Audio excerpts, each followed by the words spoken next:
Michelle, una joven de 20 años, busca consejos sobre una complicada situación familiar. Su hermana mayor, Emily, de 25, estaba a punto de casarse con Jonathan, también de 25. Su relación parecía perfecta y eran considerados la pareja ideal, juntos desde hacía bastante tiempo. Sin embargo, un giro peculiar e inesperado ha puesto en peligro la boda. Emily le ha prohibido a Michelle asistir y, como consecuencia, Jonathan ahora se niega a seguir adelante con el matrimonio. La sospecha de Emily es que Jonathan siente algo por Michelle, una idea que suena absurda, pero Michelle ofrece una explicación más detallada. Para contextualizar, Michelle admite no tener una relación cercana ni con sus padres ni con su hermana. Empezó a distanciarse de ellos al comenzar la universidad, no debido a ningún conflicto significativo, sino simplemente porque se sentía diferente. Desde que se fue a estudiar, Michelle rara vez pasaba tiempo en casa, optando por viajar o visitar a sus abuelos durante las vacaciones, encontrándolo más agradable que la incomodidad que sentía en su hogar. El problema central es que Michelle se siente fundamentalmente distinta a su hermana y a sus padres. Nunca parecían conectar, y su familia mostraba poco interés en sus actividades. Cuando Michelle compartía sus intereses, la escuchaban pasivamente antes de redirigir la conversación hacia sus propios asuntos. Esta falta de interés llevó a Michelle a dejar de intentar conectar. Lo que más le duele a Michelle es la falta de esfuerzo de su familia por acercarse a ella mientras se alejaba. Parecían conformes con su distanciamiento, casi como si sintieran alivio. Esto reforzó su creencia de que no encajaba con ellos. Con el tiempo, limitó sus visitas a eventos importantes como cumpleaños y festividades, sintiéndose aún como una extraña. Las conversaciones siempre eran corteses, pero carecían de profundidad y calidez. Emily y Michelle nunca tuvieron la típica relación cercana entre hermanas. Emily siempre fue la hija predilecta, destacando en aspectos que complacían a sus padres y encajando a la perfección. Michelle, en cambio, se sentía como la oveja negra. Si bien los miembros de su familia no son malas personas en esencia, sus sutiles indirectas la hacían sentir menospreciada. Con el tiempo, a Michelle le resultó más fácil minimizar el contacto con ellos, evitando situaciones donde se sentía fuera de lugar. La situación se complicó cuando Jonathan se unió a la cena de Navidad el año pasado. Por primera vez en mucho tiempo, Michelle no se sintió completamente invisible.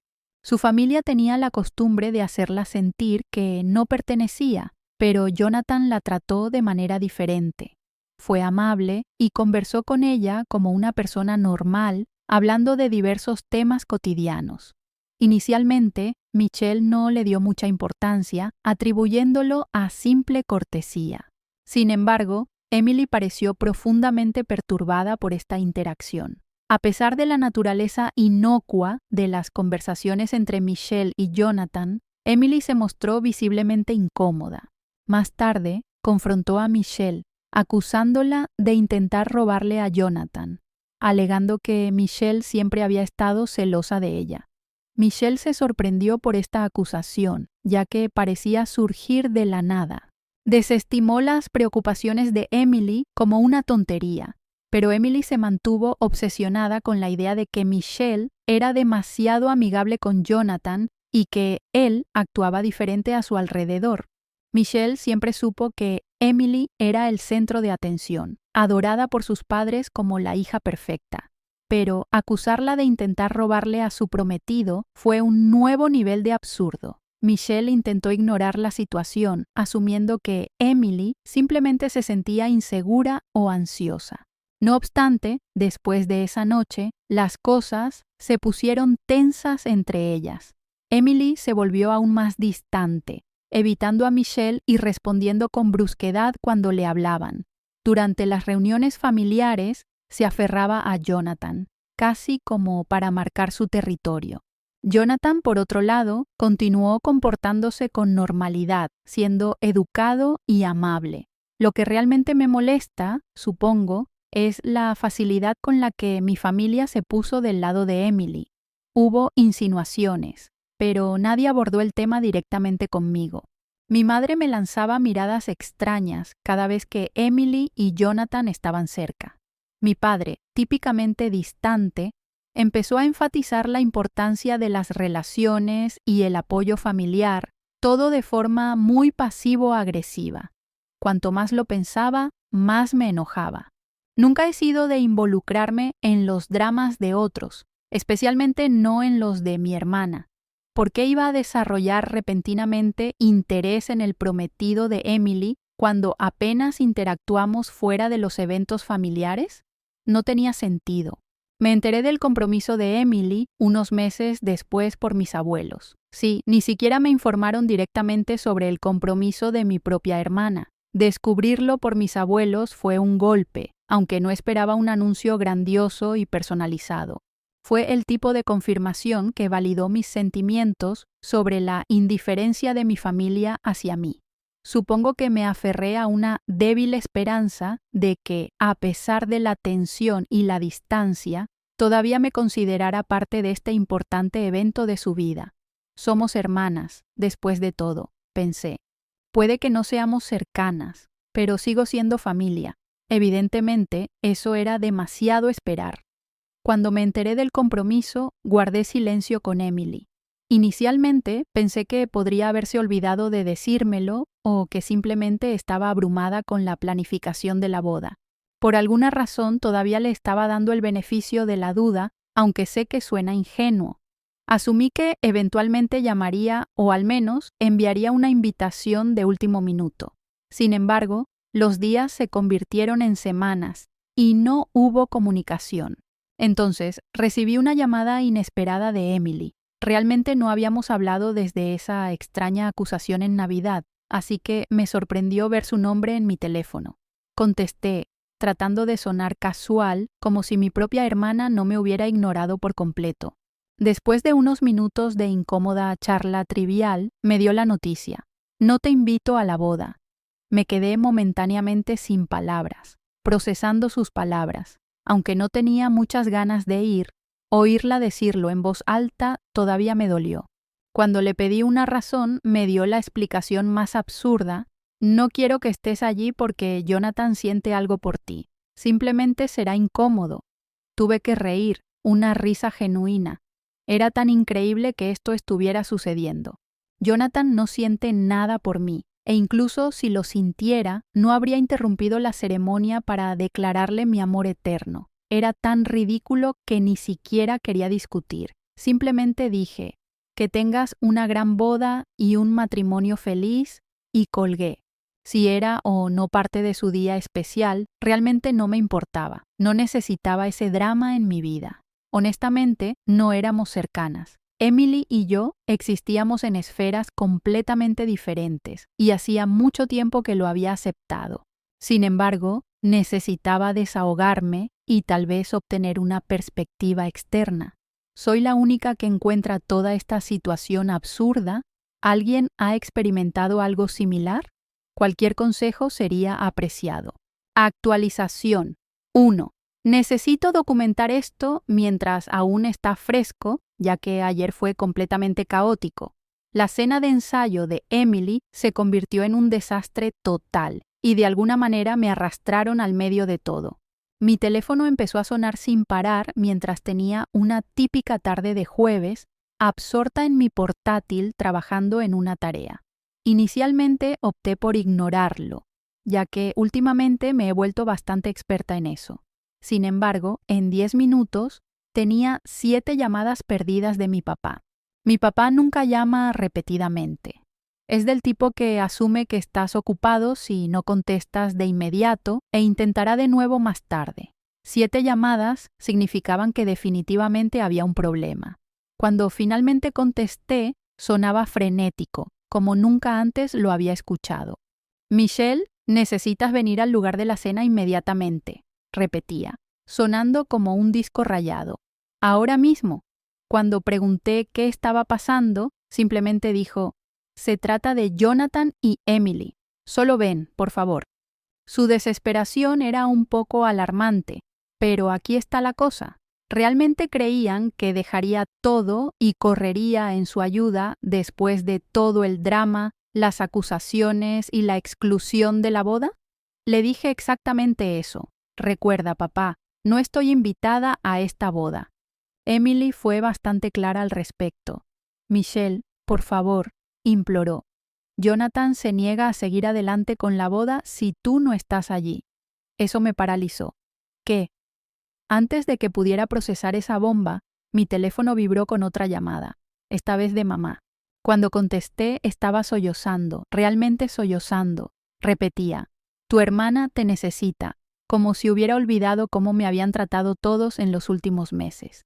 Era extraño escucharla llorar por el amor fraternal y la lealtad familiar cuando habían estado perfectamente bien sin mí hasta que las cosas se pusieron feas. Entonces llamó Emily en un estado de agitación, apenas coherente. Aparentemente, Jonathan se presentó a la cena de ensayo e inmediatamente preguntó dónde estaba yo. Cuando Emily le dijo que no estaba invitada, él perdió los estribos, pero de una manera más contenida y decepcionada que de ira abierta. Declaró que no podía casarse con alguien que tratara a su propia hermana de esa manera, delante de sus amigos, la corte nupcial y ambas familias. Al relatarlo, Emily sollozaba por teléfono. Dijo que después de observar cómo me trataban, no podía ser miembro de una familia que rechazara a alguien de esa forma, que yo era igual que mamá y papá, afirmó, añadiendo que no quería estar cerca de un comportamiento tan tóxico. Siendo honesta, una parte significativa de mí se sintió validada. Por fin, alguien había presenciado lo que yo había soportado durante años. De hecho, alguien había hablado y declarado que era inaceptable. Sin embargo, Emily no había terminado. Entre sollozos, empezó a describir un intrincado plan para que yo visitara el lugar y explicara que solo había un gran malentendido y que yo era la que había decidido no asistir a la boda, afirmando que era completamente idea mía. Insistía en repetir, podemos arreglar esto. Simplemente ven y dile a Jonathan que no tienes intención de asistir a la boda. Infórmale de que nunca te excluimos. Michelle, por favor, no puedo dejarlo ir. Todo era asombrosamente audaz. Absurdo que después de meses de tratarme como una villana, roba hombres, y de decirme directamente que no estaba permitida en su boda porque su prometido podría sentirse atraído por mí, quisiera que mintiera para mantener su relación intacta después de hacerme sentir como basura en mi propia familia. La dejé llorar al otro lado de la línea durante mucho tiempo sin decir nada. Luego, tan fríamente como pude, dije, no mentiré por ti, Emily. Ahora estás lidiando con las repercusiones de tus decisiones de ignorarme y tratarme como si no existiera. Arreglarlo no es mi responsabilidad. Pero él te escuchará, casi gritó. Él cree en ti, respondí. Tal vez confía en mí porque nunca le he dado una razón para no hacerlo. Tal vez duda de tu verdadera identidad por algo que percibe en la forma en que me has tratado. En cualquier caso, no asistiré al evento y no diré mentiras para mejorar tu reputación. Seguía quejándose cuando colgué. Luego me preparé una taza de té, apagué mi teléfono por completo y me senté a pensar realmente en lo que acababa de ocurrir.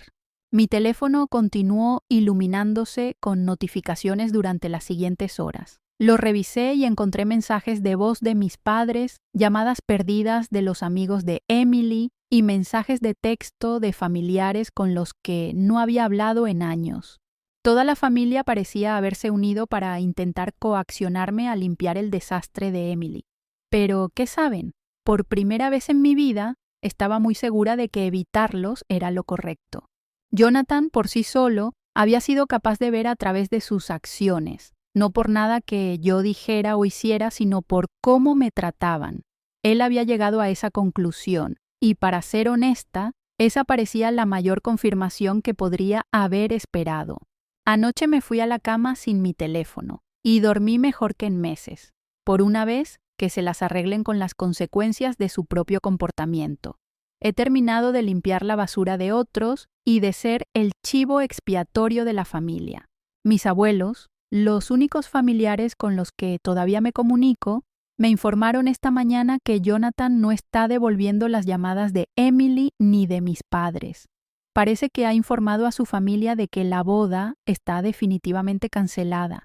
Mis padres están trabajando arduamente para contener los daños. Emily está inconsolable y yo estoy sentada aquí, finalmente en paz con mi decisión de mantener la distancia. Me di cuenta de que esto es largo, pero tenía que decirlo todo. Agradezco todos los comentarios en mi publicación anterior que afirmaron mi decisión de mantener la distancia de mi familia. Tenían razón. A veces es mejor mantenerse al margen y dejar que los demás lidien con las consecuencias de su propio comportamiento. Actualización.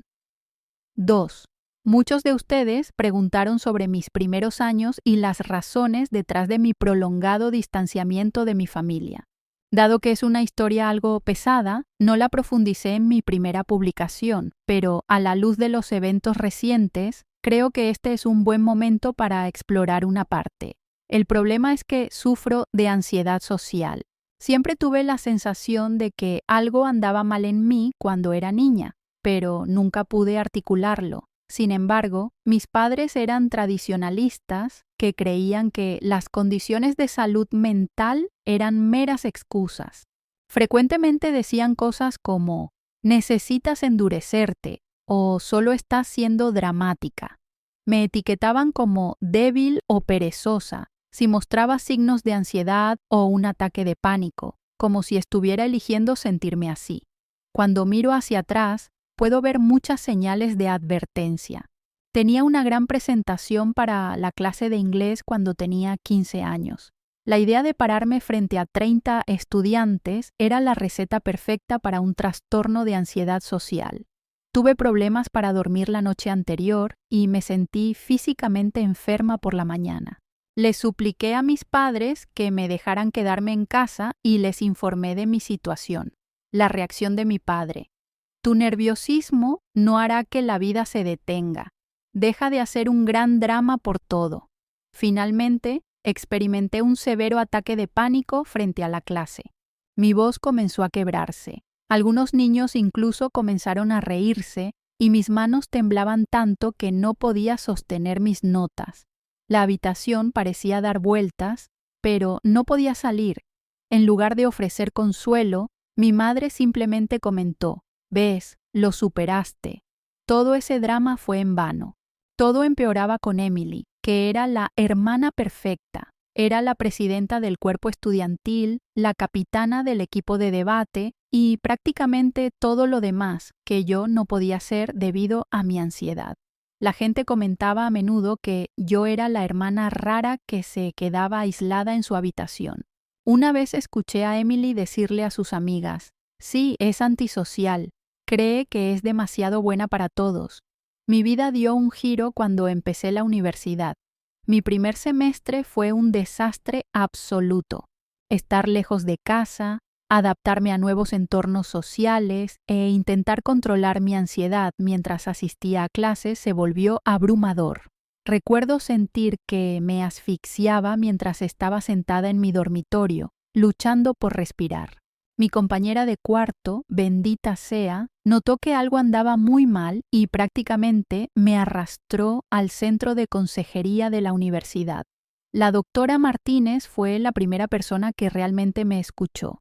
No me presionó para que me endureciera ni minimizó mis sentimientos. En cambio, me ayudó a comprender mi situación. Después de algunas sesiones, la doctora Martínez me recomendó que viera a un psiquiatra para obtener un diagnóstico preciso. Fue como, finalmente, nombrar al monstruo contra el que había estado luchando toda mi vida.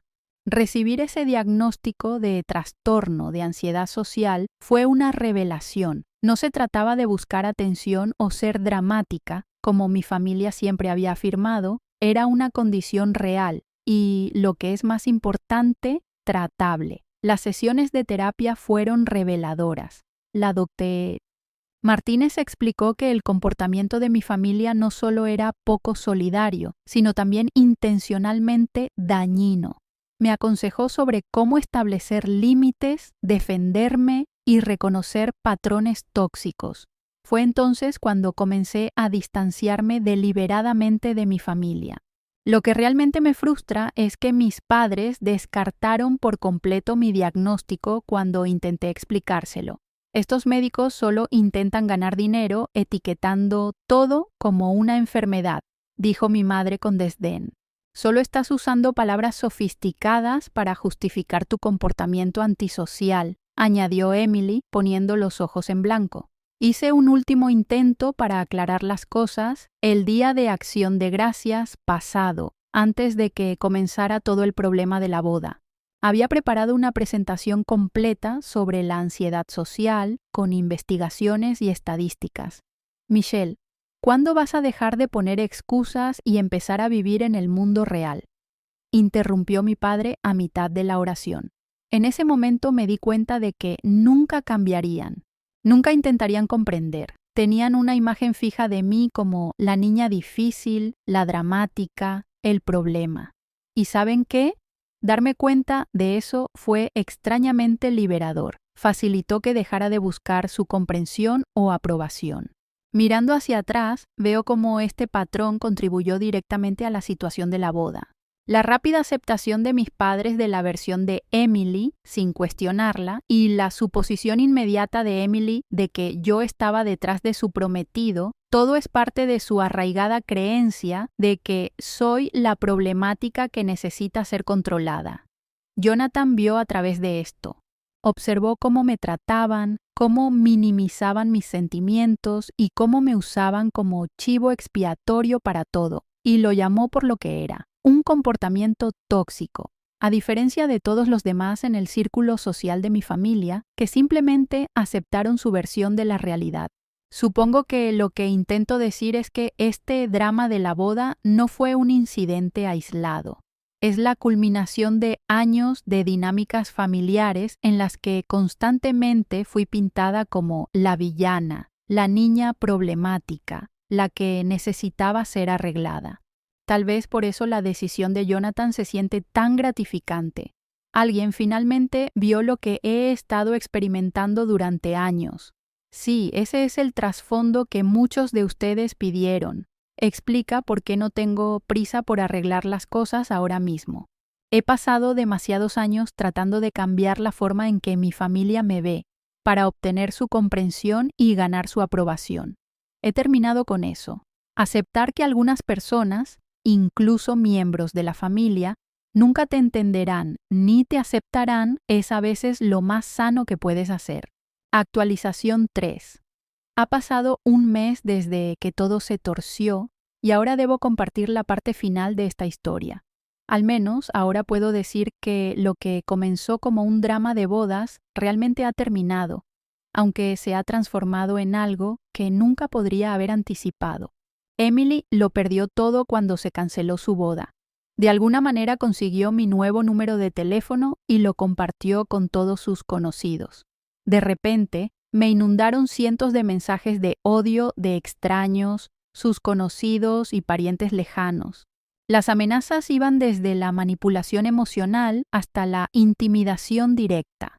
Luego vino el vandalismo. La clásica Emily, que solía hacerle esto a las chicas que no le gustaban en la secundaria, fue la primera en dejar huevos en mi coche. Ella intensificó las cosas cuando eso no obtuvo la respuesta deseada. Ni siquiera puedo contar cuántas veces encontré mi buzón destrozado, mi coche dañado o la puerta de mi apartamento cubierta de... Bueno, no entraré en detalles desagradables. Tuve que involucrar a la policía y aunque no pudieron vincular directamente a Emily con todos los incidentes, la orden de alejamiento que obtuve contra ella envió un mensaje claro. Mis padres, por supuesto, me acusaron de exagerar y de destruir la vida de Emily. Les recordé calmadamente que ella fue quien inició esta campaña de acoso. El silencio que siguió a esa conversación ha sido el más largo y pacífico que he tenido con ellos en años. Jonathan, por otro lado, se puso en contacto conmigo para disculparse por haberme involucrado en todo este desastre. Tuvimos una conversación larga y sorprendentemente agradable. Parece que realmente se liberó de una situación tóxica, y yo también. Actualización. 3. Ha pasado un mes desde que todo se descontroló, y ahora debo compartir la parte final de esta historia. Al menos ahora puedo decir que lo que comenzó como un drama de bodas realmente ha terminado, aunque se ha transformado en algo que jamás hubiera anticipado. Emily lo perdió todo cuando se canceló su boda. De alguna manera obtuvo mi nuevo número de teléfono y lo compartió con todos sus conocidos.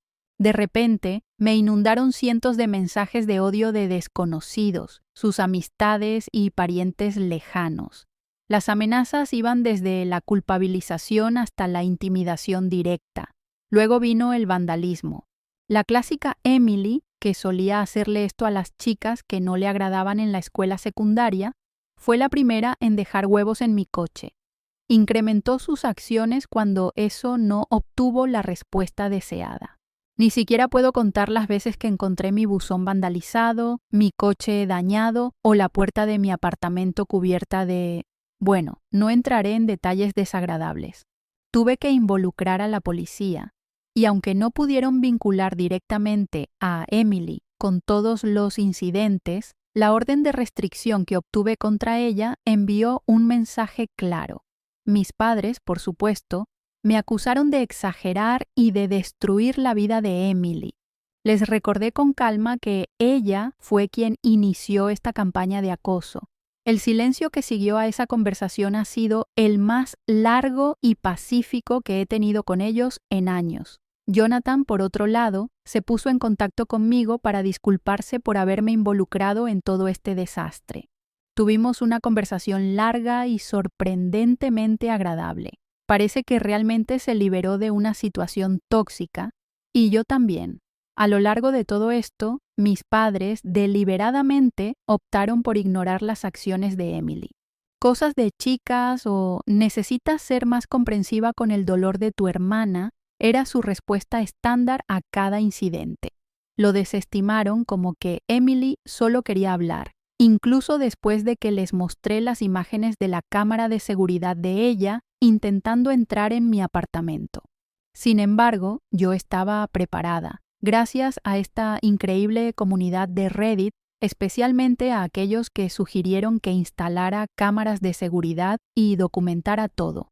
Ustedes señalaron que esto era más que un simple drama familiar. Era acoso criminal y vandalismo. Con testimonios de testigos, pruebas de video, fotografías y cientos de mensajes amenazantes, construimos un caso sólido. Emily finalmente comprendió que había ido demasiado lejos cuando mi abogado presentó nuestras pruebas junto con una carta de cese y desistimiento. Su intento de allanamiento, capturado en las imágenes de seguridad, fue particularmente incriminatorio. Intentó negociar a través de su abogado, ofreciendo cubrir los daños si retiraba el caso. Sin embargo, me negué. Se trataba de responsabilidad y consecuencias, no de dinero. El caso judicial avanzó rápida y decisivamente. Emily enfrentó cargos por intento de allanamiento de morada, acoso criminal y vandalismo. Recibió una orden de restricción permanente, terapia obligatoria y una sentencia suspendida de 1 año. El juez fue particularmente severo debido a la naturaleza intencional de sus acciones y la evidencia sustancial de su comportamiento cada vez más grave. La reacción de mis padres al veredicto fue predecible. Me acusaron de ser despiadada, de arruinar la vida de tu hermana por unas cuantas bromas. De hecho, sugirieron que simplemente me mudara si me sentía insegura, después de que les informé que Emily me había acosado repetidamente, dañado mi propiedad e intentado entrar en mi casa. Después de eso, no tuve la intención de volver a comunicarme con ellos. Se llegó a un acuerdo extrajudicial en el caso civil. Además de cubrir los daños por angustia emocional y salarios perdidos, Emily tuvo que compensar todo el daño que había causado. Su campaña de acoso en redes sociales me había costado varios trabajos independientes. Más significativamente, el acuerdo incluía una cláusula de no contacto que impedía a nuestros padres actuar como intermediarios o monos voladores. Según mi abogado, la preocupación de Emily y mis padres por su reputación fue fundamental para el rápido acuerdo. Parece que su preocupación por las opiniones de sus amigos del club de campo supera su preocupación por hacer lo correcto. Desde entonces me he mudado a un nuevo apartamento en un edificio seguro con vigilancia constante. He desactivado mis perfiles en redes sociales, he actualizado completamente mi información de contacto y mis clientes han sido increíblemente comprensivos con la situación. Alguien que se enteró de mi terrible experiencia y quedó impresionado por cómo la manejé, incluso me ofreció un trabajo. El resultado más inesperado de todo esto es que, por primera vez en mi vida, me siento liberada. No estoy agobiada por las expectativas y críticas de mi familia. Ya no soy el chivo expiatorio, soy solo Michelle, construyendo mi propia vida en mis propios términos. No soy ni la niña dramática ni la difícil. Mi vida fue realmente transformada por la comunidad de Reddit que me apoyó en todo durante el proceso judicial. Sus consejos sobre documentación y medidas de seguridad fueron vitales. Cuando comencé a dudar de mí misma, sus palabras de aliento me mantuvieron en marcha, y sus historias de experiencias similares me hicieron darme cuenta de que no estaba sola. Recuerden, compartir ADN no le da a nadie el derecho de maltratarte. Si estás lidiando con familiares tóxicos, a veces la acción más saludable es alejarse y dejar que enfrenten las consecuencias de sus acciones. Se trata de establecer límites y exigir respeto, no de vengarse. Con la terapia, mi ansiedad social está mejorando, aunque todavía está presente. Resulta que una parte significativa estaba relacionada con las constantes críticas y la manipulación que experimenté durante mi infancia. ¿Quién hubiera pensado que eliminar a las personas tóxicas podría ser un tratamiento tan efectivo? No proporcionaré más actualizaciones ahora que este capítulo de mi vida está realmente cerrado. Me estoy enfocando en mi educación, mi carrera y en crear una nueva red de familia elegida para apoyo. Quiero agradecer a todos los que me apoyaron y siguieron mi historia. Me dieron el coraje para irme y la fuerza para defenderme. Dicen que vivir bien es la mejor venganza. Yo añadiría que el mejor cierre es saber que finalmente te has defendido. He terminado de ser un chivo expiatorio o una víctima. He tomado el control de mi vida y no miraré atrás. Reddit, gracias por todo y adiós. Gracias por leer. Si aún no lo has hecho, suscríbete y activa la campana de notificaciones para mantenerte al día con más historias impactantes de la vida real que suceden a tu alrededor.